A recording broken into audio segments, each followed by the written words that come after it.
Not at all microscopic, I don't mean like a nucleus or a rigid molecule. Trying to get this into South Africa in. So I hope that you can bear with me for the last hour before lunch to absorb some more information. Okay, so this is now the last lecture in the series about light harvesting computers, or specifically photosynthetic light harvesting computers of plants. And I'm going to show mostly my own research results, but I thought of giving it the title Experimental Developments number 2. Of course, I will again show you some experimental approaches to these systems. As I mentioned yesterday, due to the extreme complexity of these systems, there are so many different experimental approaches that are used, and every approach gives a different angle to the question that we want to solve.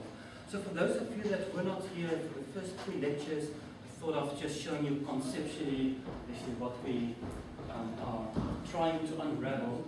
So this is light harvesting complex from photosystem 1 of plants, showing very nicely the antenna, so-called antenna system, consisting of about 200 pigments, in this case chlorophyll pigments, surrounding the reaction center in the middle.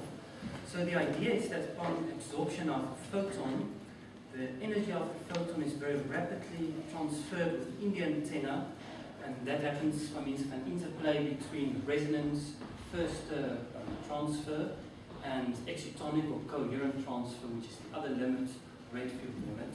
So the interplay between these two bring the excitation to the core antenna, and eventually it goes from the core antenna to the reaction center, and there the energy is temporarily stored in terms of a charge separated state, and from there it will drive some other processes. So the proton is transferred to the one side of the membrane, the electron to the other side, and this whole process happens in times of about 20 picoseconds. It should be much faster than the recombination rate between these two charges, and because it's so fast and because of the excitonic nature of the transfer, it happens in an extremely high efficiency, almost 100% efficiency. Okay, so the idea is to unravel the physics behind this energy transfer. What is the physical nature of this? Okay, so we have developed a model to explain excitonic relaxation in these systems, and we've pinned it up somewhere here for the model. So consider, for example, relaxation between 2 exciton states. Here we have the one state, the other state, and shown in a density matrix combination. Okay, and we use just a simple Hamiltonian. So this term describes the excitonic interaction, that describes interaction with a bar. So we're mainly dealing with the phonon bar, or phonons can term lengths from the solid state physics. In this case, we're dealing mainly with vibrations of the protein matrix, in which pigments are embedded. Okay, and then we have the interaction term. Okay, so we're considering system bath interaction to be a weak perturbation, so a second order perturbation approach, and we can derive the following form of the stochastic Debye equation. Okay, so in this equation we are incorporating the stochastic phonon field, so time-dependent phonon field. So, okay, this was our Debye matrix and the rate field matrix describing the relaxation of the excitons. Okay, and this is the rate field tensor. Okay, and for the simplified form of this, consisting of 3 parts. First, describing the excitonic wave function overlap and spectral density in connection from the coupling. Okay, so, and then using this, we can then get the line shapes. So here are 2 line shapes shown: absorption, function of the energy and the momentum, and resonance. Okay, and this is summed over all the different exciton states. Okay. So fluorescence, for example, contributes to the after equilibration in the whole system. Then you have participation of different excitons that are participating in this state, and from there you get the fluorescence. So it sums over all the exciton states. Okay. But this sum takes into account both dynamic disorder and static disorder. Okay, dynamic disorder is mainly due to interactions between the excitons and the protein matrix, and we have basically fully accounted for that with a few approximations. But static disorder is also averaged over, and I hope you remember this slide, that this is a snapshot of a small part of a protein as modeled by molecular simulations. Okay, and if you take different realizations of the disorder, it's static disorder, it's a relatively slow disorder of the protein environment. Okay, because the pigments are strongly coupled to the protein, slow spatial fluctuations will result in energetic fluctuations because the transition dipole moment is changing with time, both in direction and in size. Okay, so by changing or using different realizations of the static disorder pigments, so changing the pigment size, these are different fluorescence spectra that were obtained from the simulation. Okay, so normally for the line shapes in the previous slide, absorption and spectral line shapes, how static disorder is accounted for is that you select different site energies from this homogeneous distribution function, and then you sum over all of them, you get your line shapes from them. Okay. But now if we start to look at single realizations of the disorder, we would expect different fluorescence spectral shapes. And this is another important factor that has to be tested for the model. So I've shown you yesterday 3 ways in which we have tested the model, actually to calibrate the model, but there's a final way in which we should also calibrate or test it. That is by looking at the static disorder. Okay. So this brings us to also a quite emerging approach in this context of photosynthetic light harvesting, single molecule spectroscopy. So there are several unique things that one can investigate using this technique. So the first one is that you can look at the probability distribution of your observables, some of the observables in the system. In all the different ensemble approaches, one is averaging over all the different realizations, and one gets a single mean value of a certain observable. But in this case, you can look at the whole distribution of values of certain observables. Okay, you can separate static and dynamic heterogeneity of observables on an accessible time scale, because you're basically following the absorption of fluorescent properties in real time and see how it changes. Okay, you can use time-dependent processes in nanoscope without synchronization.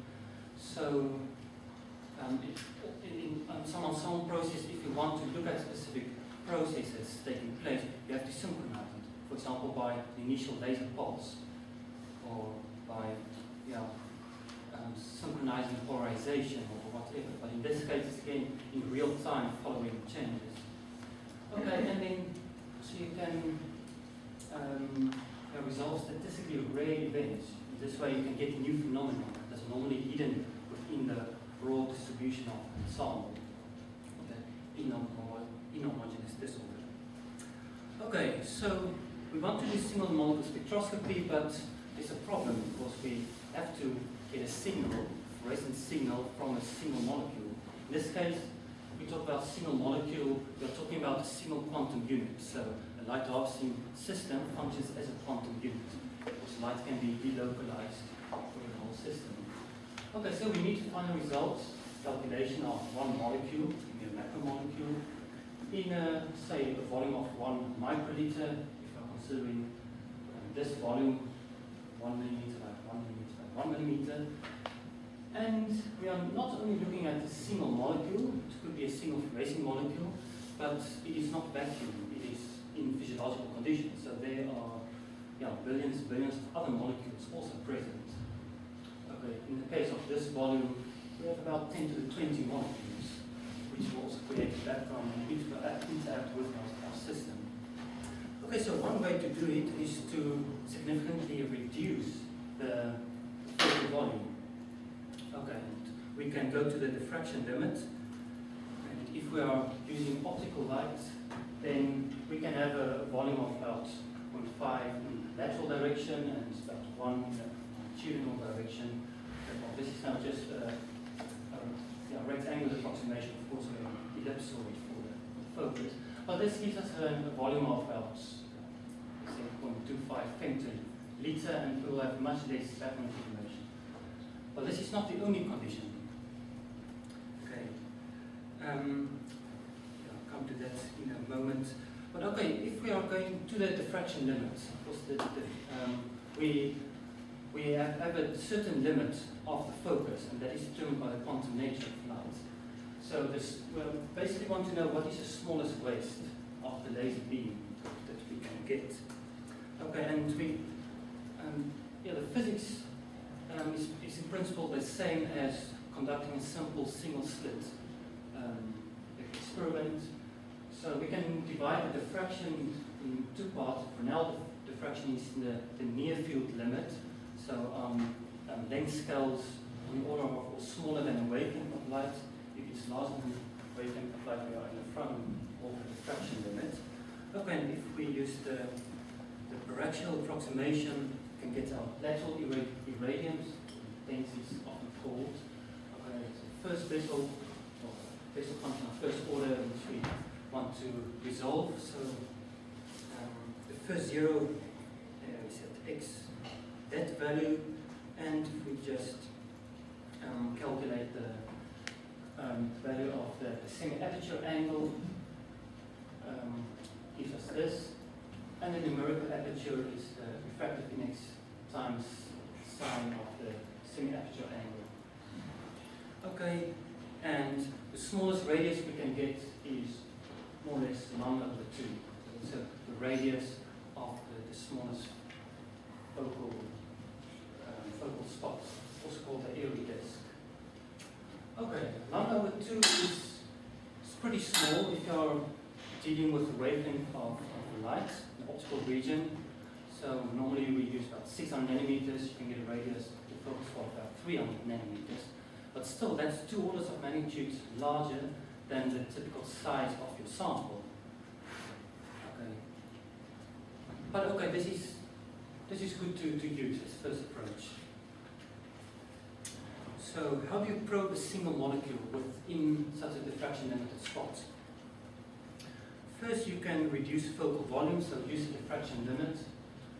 Okay, and you want to have only one molecule within your diffraction limit. So that's easily obtained by extracting the molecule and diluting it in an environment which will mimic the natural environment. So dilution. The second condition is that you need to have a signal to noise ratio that is larger than 1 for reasonable averaging time. So the fluorescent signal from the molecule should be above that of the background. Okay, and this is not necessarily easy to obtain. So this depends on a lot of different conditions. So here are the most important ones. Okay, a small focal volume will give you a better selective excitation. You will have less scattering, so less background or interference from the background. Okay, you also need a molecule with a relatively large absorption cross-section. You need a molecule with a relatively high photostability, so that it survives a long enough time so that you can collect enough photons from it or to investigate it. It's not very useful if it will bleach within the first few microseconds and you can't really resolve what's going on. Okay, you need to treat bottlenecks into dark states, such as triplet states, because for this technique we are measuring the fluorescence. So we actually want to have a large fluorescence quantum here. Okay, you need to operate below the saturation level of the absorption, otherwise you can create multi-photon events and some other natural things with high fluorescence quantum yield. Okay, and you need to keep the particle for long enough time in your laser focus. And the best way to do that is to immobilize it. So at room temperature it has a lot of thermal energy, so you will quickly lose it if you don't immobilize it. So in conventional single-molecule spectroscopy, you coat the microscope color slip with a certain chemical and just drop a bit of your sample, highly granular sample, and stick to the surface. And then you can measure it until it photobleaches. Okay, what's an example of a good fluorophore? Rhodamine is one of several molecular dyes that are often used. Often to tag some of your biological systems, and you can measure them for a pretty long time. Okay, there's a large absorptive cross-section, a high quantum yield, a long inside state lifetime. There's a large Stokes shift, so you can easily differentiate between absorption and fluorescence. And a low photobleaching rate, so you can illuminate it with a pretty high laser irradiance, and it will take a quite long time for finding bleaches. Okay, but we are not looking at such a synthetic dye, we are looking at a natural system. They are not as robust as the synthetic things we can make. Okay, so we are looking at LH2 again. It's part of the photosystem 2 supercomplex. So on the periphery of this supercomplex, so it's in form of a trimer, and one monomer Exciton consists of this protein matrix, or scaffold, which binds all different things. So green alcohol A, blue alcohol B, and we have 4 different carotenoids. Okay, typical experimental setup, you can choose any type of laser source, pulsed or continuous wave. You can manipulate the light in whatever way you want. Okay, control polarization, whatever. Okay, the essential part is that you want to focus the light to the diffraction limit. So again, you need to use a high numerical aperture objective. You can control the sample environment in order to mimic the natural environment. So different things one could do there. This is just a refocusing unit, so that we can sterilize the focus for very long times. Okay, and we're using the confocal principle, just increasing the resolution a little bit, and then very sensitive detectors. Photodiode, single photon counter, typically for intensity traces, and dispersing the light, sending it to a very high quantum efficient CCD camera will give you some images, spectral. Follow the spectral dynamics over time. Okay, the confocal principle is shown here. So the incident light is focused onto the sample, and only the light that is on the focal plane will be transmitted through the confocal pinholes. And this way you are significantly reducing the background. Okay, and if you are performing a raster scan, so in 2D and 2 lateral directions, scanning of your surface, in this case the molecules are immobilized to the substrate, then you can identify where they are located. And the next step will be to focus your laser beam for some time on one of these complexes, and over time you can see how the spectroscopic properties change. Right, so there are typically 2 things that are often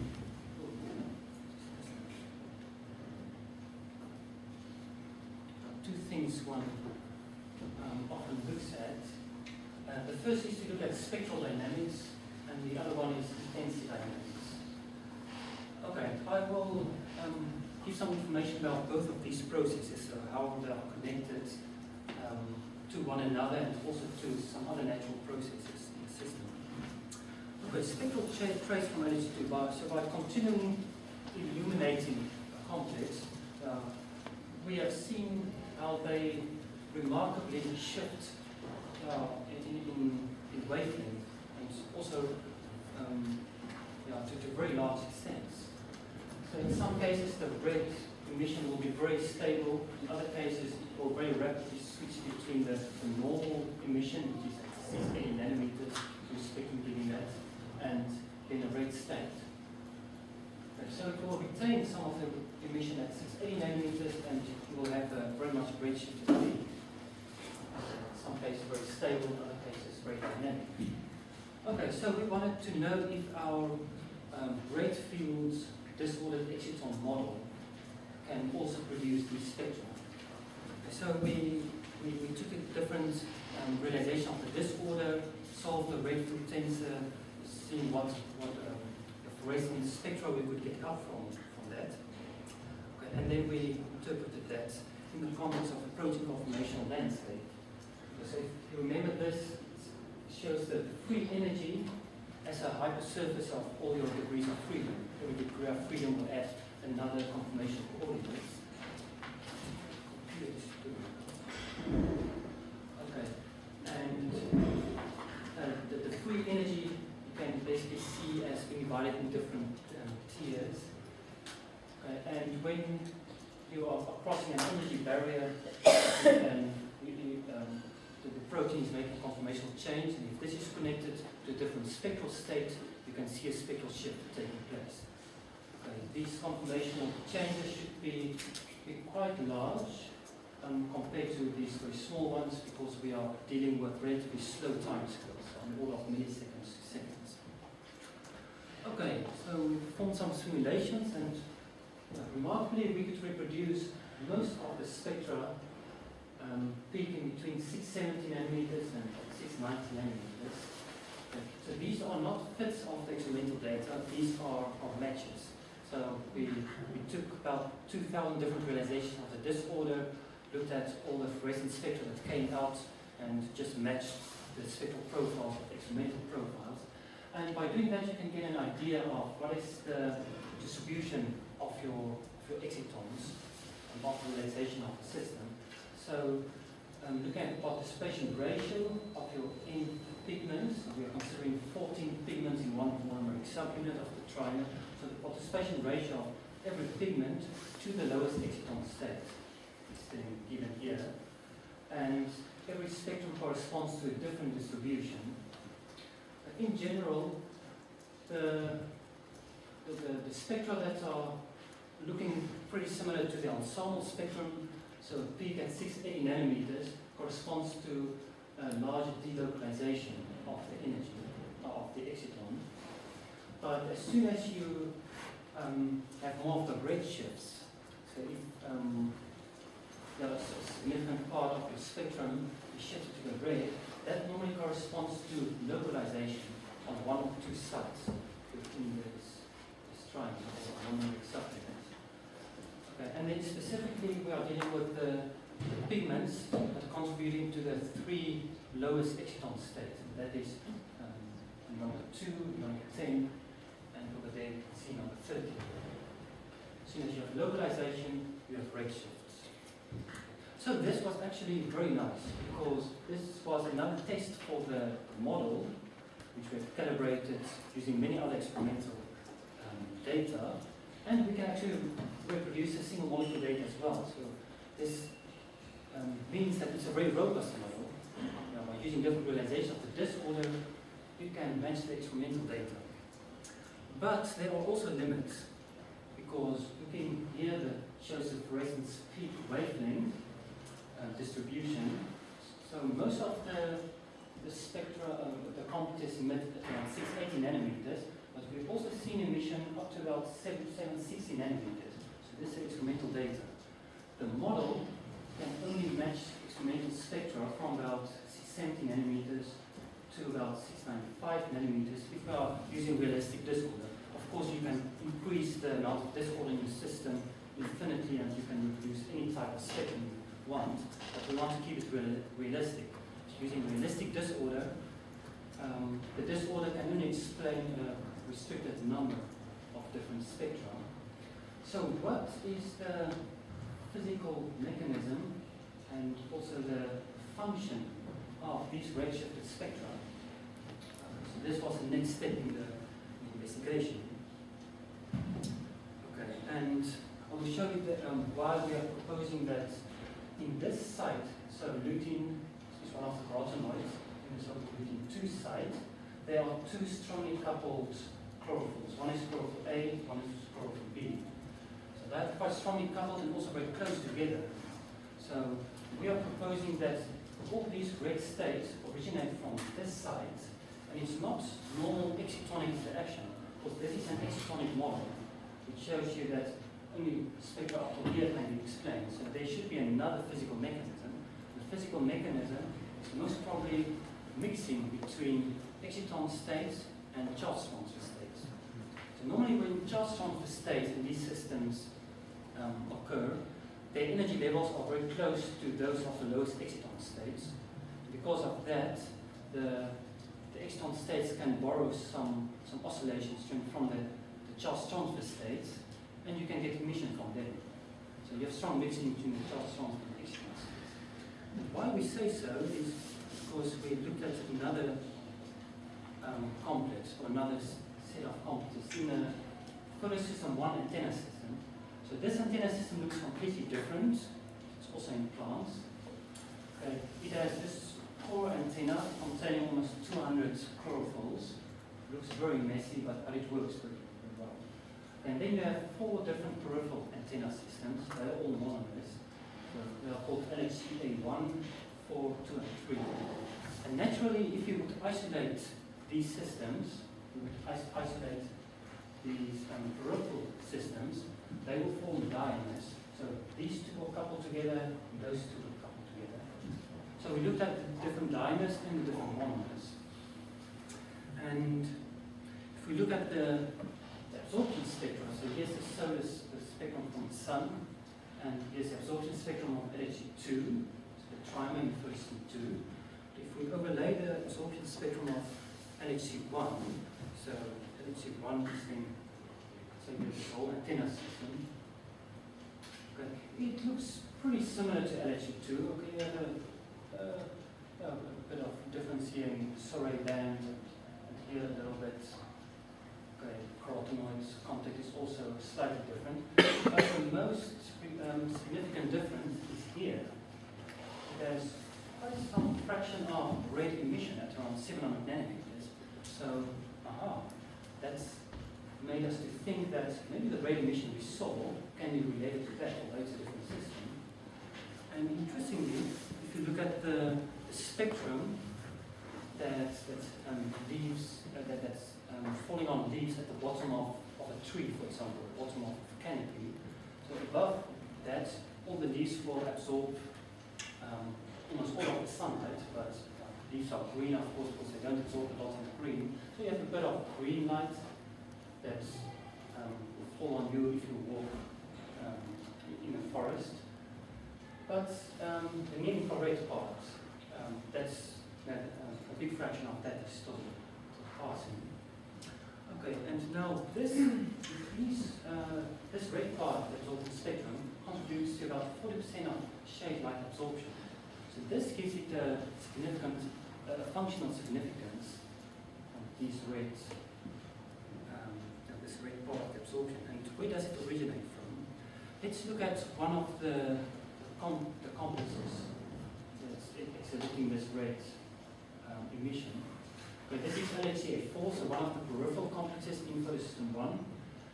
And it's just because of close coupling between these two complexes, so chlorophyll A and chlorophyll B. Okay, and asparagine is the amino acid that is closely coupled to chlorophyll A.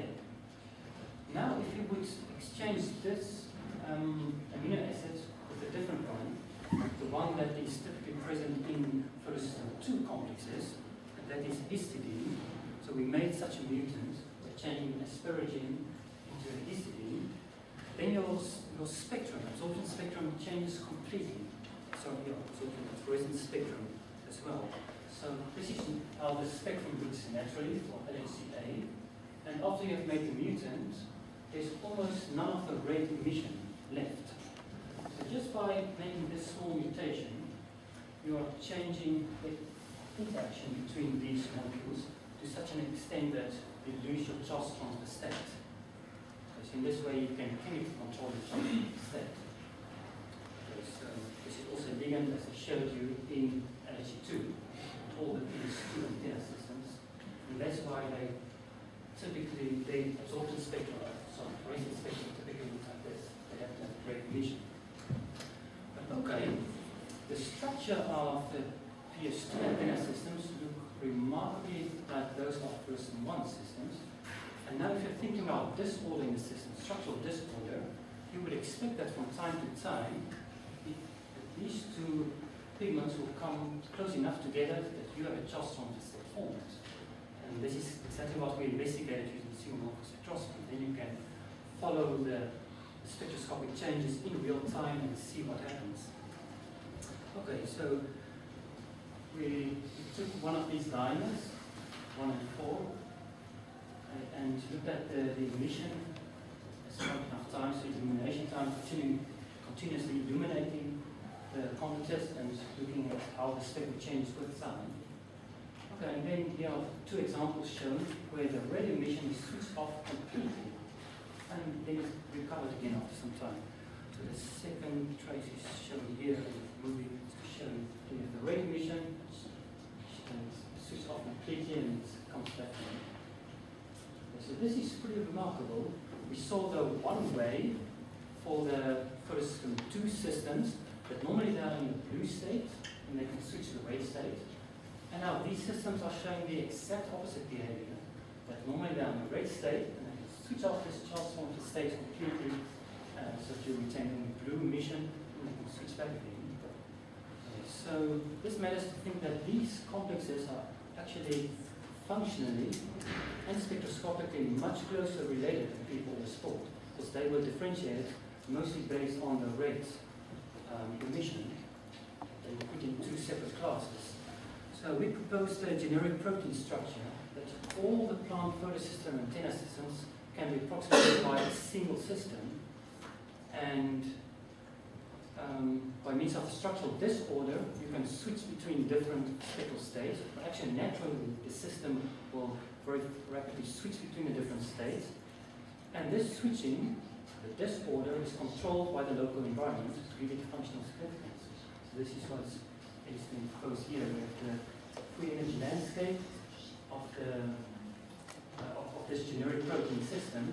And then both of these systems can cross the energy border and say that this minimum corresponds to emission of 680 nanometers, and this one in the far red, which is just only controlled by the interaction between those pigments and the ability of the Tjaart Krüger state to be formed or not.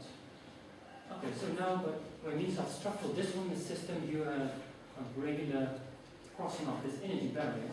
But now in the case of photosystem 1 systems, free energy of all the red states is lower, so this is a more stable state. That's why you're observing most of the time red emission.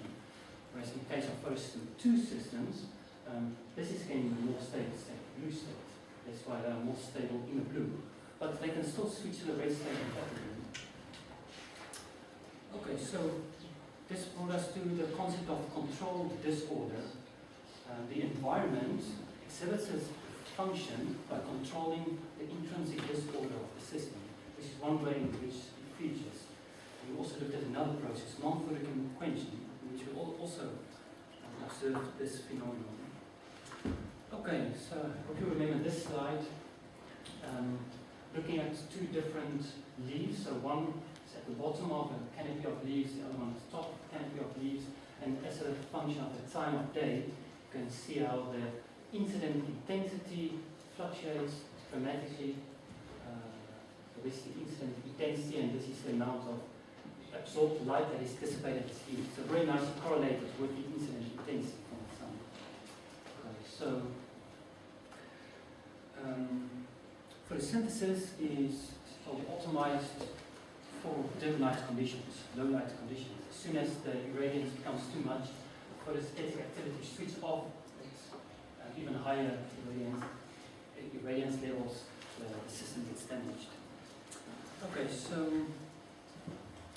this significantly decreases the maximum quantum efficiency, so in this case, from the absorption of photon until it is fixated in the form of carbohydrates, biomass, from about 25%, physical limits to 1% or even lower, and mostly because of regulatory dissipation. If one could control this, one could control the quantum efficiency and also use these systems in hybrid forms in biosolar cells. Okay, first one has to understand the physical mechanism of this process. Yesterday I showed you one mechanism that was proposed. Single-molecule spectroscopy can give us more information about what's happening there. Okay, so this was a molecular mechanism that was proposed. Okay, so the key pigments involved are glutin-1, so there's one carotenoid, that is very strongly interacting with chlorophyll A clusters. It's 10 11 12. Okay, and this energy level structure, or simplified structure, was proposed that the lowest exciton state is here. But under light harvesting conditions, the S1 state of routing will be above that of the exciton state. So only occasionally you will have energy transfer. But now if the system switches to a quench state, okay, then suppose that the lutein S1 state is now shifted in a relative sense, lower to that of the chlorophyll exciton state. You're opening a dissipation pathway and you're dissipating most of the excitation energy. Okay, but now this simplified model is not taking into account disorder, especially energetic disorder, static disorder. So how would the picture look like if you include disorder? It will be something like that. These energy levels are actually fluctuating as a function of time.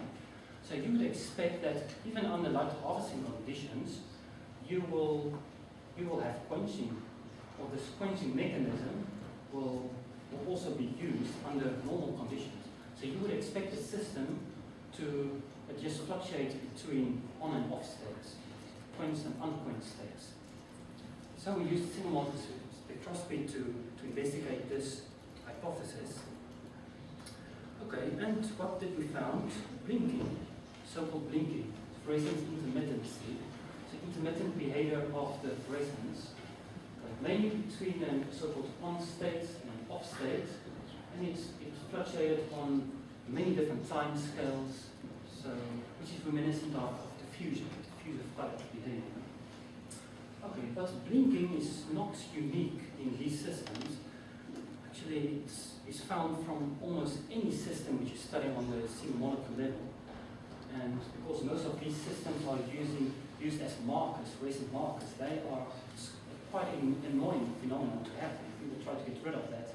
But we thought, okay, well, maybe it does play a functional role in a natural system. So here are just a few examples: quantum rods, quantum dots, any synthetic system you want to make, synthetic dye molecules, weird fluorescent proteins and all its mutants, fluorescent polymers, photosynthetic light harvesting computers, almost anything blinks. So what is unique about blinking in light harvesting computers? Okay. Well, what we propose is that we can link blinking with QE. Well, this is a phenomenon which occurs in basically any system, but in these natural systems, it plays a functional role. It's actually used by the system. It's something that's naturally available to the system, and the system does it by controlling the disorder. Blinking is just a way in which disorder is, in which you see disorder, the signal of disorder. So in the first case, we mimic the environment that you would expect under conditions where the system is light harvesting, so efficiently harvesting the light, and then mimicking the quenched environment, or mimicking QE on a single molecule level. Okay, and we saw that the behavior of blinking, okay, say like that, shows the expected environmental dependence. So by increasing the number of environmental conditions that are mimicking QE-like conditions, we are shifting the intensity distribution towards the quench state. So here's the occurrence of different intensities. And under normal conditions, the system is most of the time an on state, a highly fluorescent state.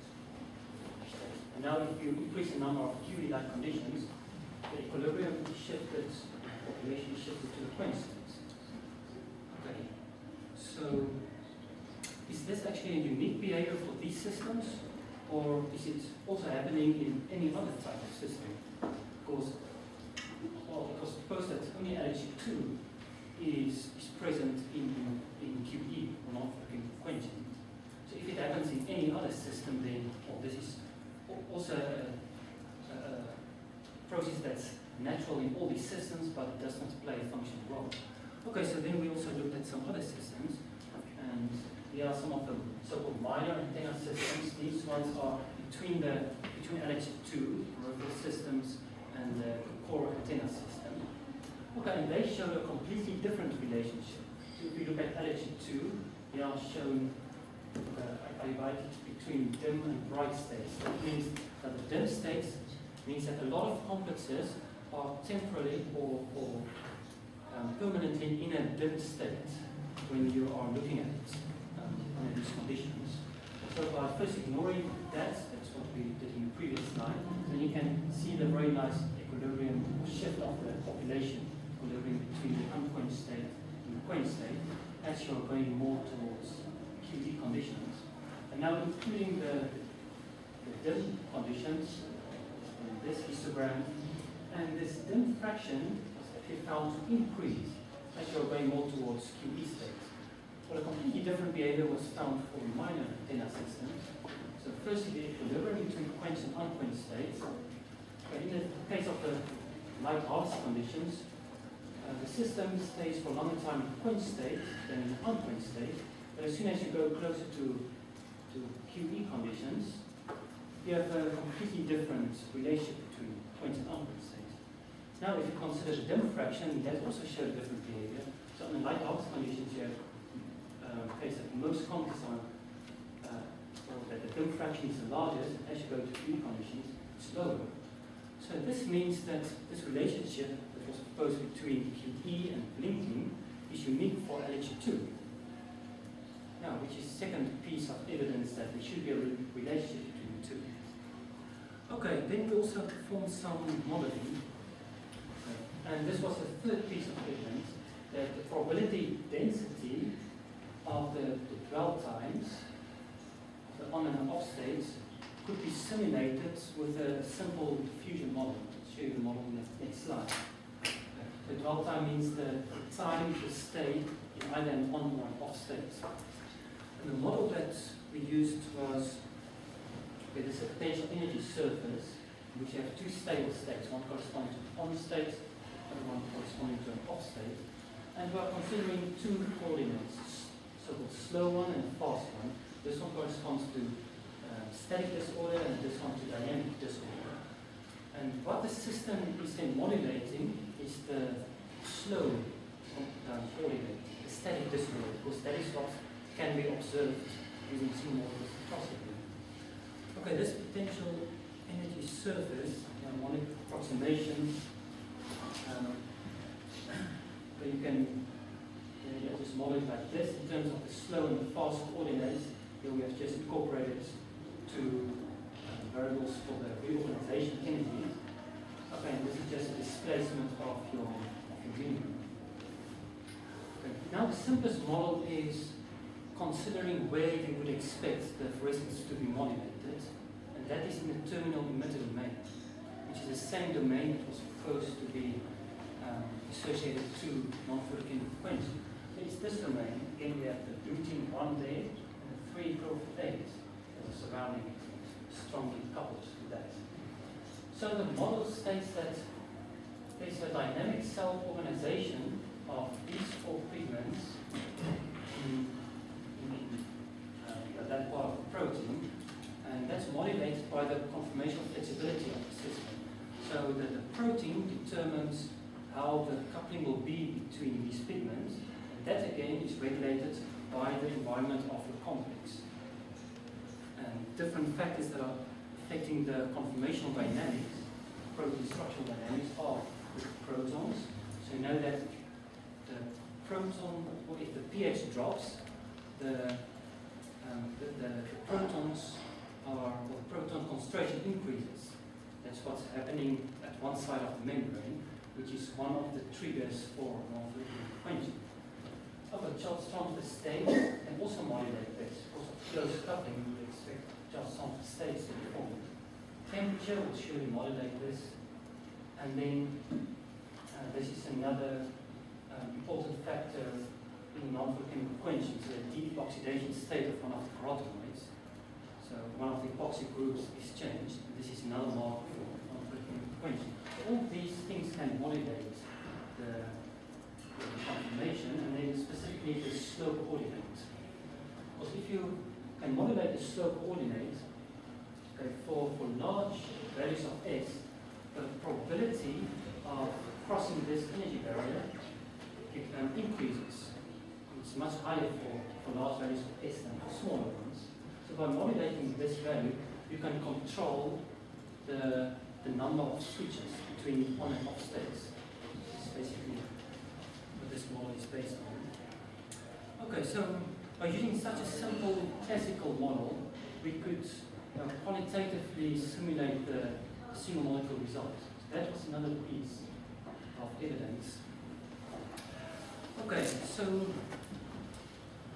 what we're proposing is that the system can naturally switch between an on state and an off state, where the off state is due to this energy dissipating channel and the very same channel that is opened for non-working quenching. It's just a dissipating channel that's naturally available to the system. And the system switches rapidly between these two, but this switching is controlled by the environment. So in an unquenched state, that's of course where the photochemistry takes place. So if a charge-separated state that's formed, energy is migrated to the reaction center, where the energy is used. In a quenched state, all the excess energy is dissipated as heat. It's a photoprotective state. Okay, so to put this in relation to the function of the system, lighthouse and antenna are actually environmental sensors with multifunctionality. So both of these states correspond to a different function of the system, and this can be modulated by just controlling the natural disorder in the system. Okay, so what's now the relationship between intensity switches and spectral switches? I've shown you both types of switches. Okay, it's shown here, this is the change in the fluorescence peak. Okay, so the change in the fluorescence peak upon jumping to a quench state. Okay. If you have a red state, there's very little or no change in the intensity. And then this cluster corresponds to high quench states, and they again have negligible or very small spectral jumps that take place. So it's very easy to see there's no correlation between these two. And best explanation for that is that they are in two separate parts of the system. And that actually corresponds to the physical origin that was proposed for both of these. This one was proposed to originate from the lutein 1 domain, and these red states were proposed to originate from the lutein 2 domain. So these are two different sites within this protein. Okay. This corresponds again to quenching and linking, and that one corresponds to just the switch to the red states. Two different mechanisms that take place. Right. But now upon changing the conditions from the light harvesting conditions, so mimicking the light harvesting environment of the system, and then mimicking the QE or the Q environment, we saw another interesting feature. That is population of a very far redshifted state. So this is a jump of about 100 nanometers. And it's really remarkable, just taking a single light harvesting complex by very slightly tuning the coupling between the pigments can dramatically change the spectroscopic properties. In this case, it was shifted by 100 nanometers. More recently, we have seen shifts to about 830 nanometers. So about 150 nanometers change. And then switching back again. So these are all naturally available states. Okay, so here's just an example of such a trace. So it will start in a normal 680 nanometer state, and then some states switch to this very far redshifted state, and switch back again. And this is a different quench state than the normal one. So here there's no emission, can be seen. And there you have a very far redshifted state. So this is just denotes a very redshifted state that is quenched. So it's another dissipating channel that's available to the system, and that is very strongly increases on the QE conditions. This was not something that was seen before because the probability is quite low. So this was always hidden within the broad ensemble spectrum. Okay, so this adds in just another item to this very simple model. So now we have a four-state model. The system can also switch to the strongly quenched and strongly redshifted state. And both of these states can only be explained by mixing between a charge transfer and an exciton state, and results with a huge redshift. Okay, a fourth piece of evidence that there should be a relationship between blinking and QE is that, okay, now we have seen what the single molecules can do, but we have to average over all the different realization of the disorder again, so average over all the different spectra from the single molecules to see if that relates to ensemble results, so ensemble spectra. Okay, and we've seen that the red states are actually slightly quenched, and most of the time usually it's at around 700 nanometers.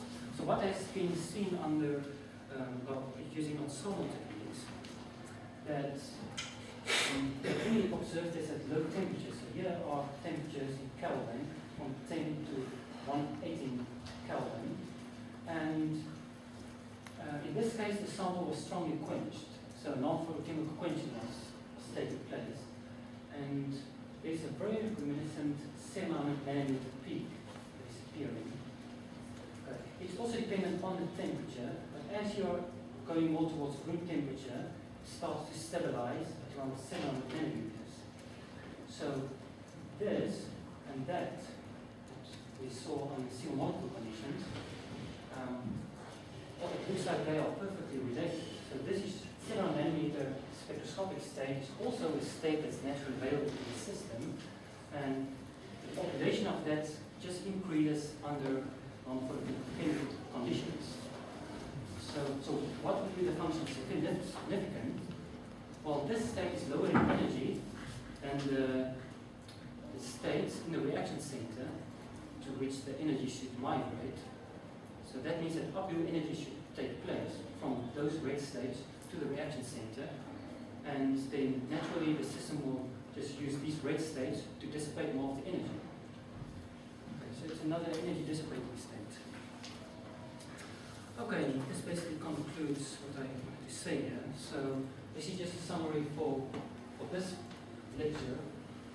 Okay, and yeah, first point also it tells something about what I've been showing in the previous lectures. So significant experimental theoretical advances have been made and are still being made to unravel the complexity of photosynthetic light harvesting. I hope that you've got the ideal so that if you're going to biological systems, these are really complex systems, both from an experimental point of view and a theoretical point of view, and a biochemical point of view. So to try to unravel what is really happening, you have to combine very many different approaches to try to build up a picture of what's going on. The single molecule spectroscopy has revealed that plant light harvesting systems, or plants exploit and control the intrinsic disorder of their light harvesting parameters. In this way, they are providing sensitive regulatory mechanism. So it's just using naturally available disorder, and then it environmentally controls disorder in order to control the function. I've demonstrated this for the photosystem 1 computers in relation to photosystem 2, and also for non-photochemical quenching.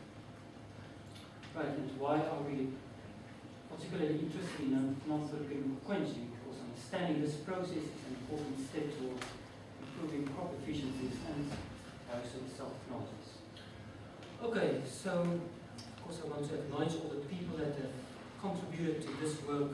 Most of this was done during my time in Amsterdam, at the Vrije Universiteit Amsterdam. So under the supervision of Rinko Gondelle, some other co-workers. Okay, the theoretical work was mostly done by Vladimir Novodeshkin in Moscow, and also Jonas Kunas in Lithuania. And then the plant physiologist who helped us a lot with that side of the project, Peter Holton in Sheffield, and then also been very University of London, some contributions from another molecular biology lab, and that was provided most of the science. Okay, so that is basically what I wanted to tell you, and now the floor is open for questions.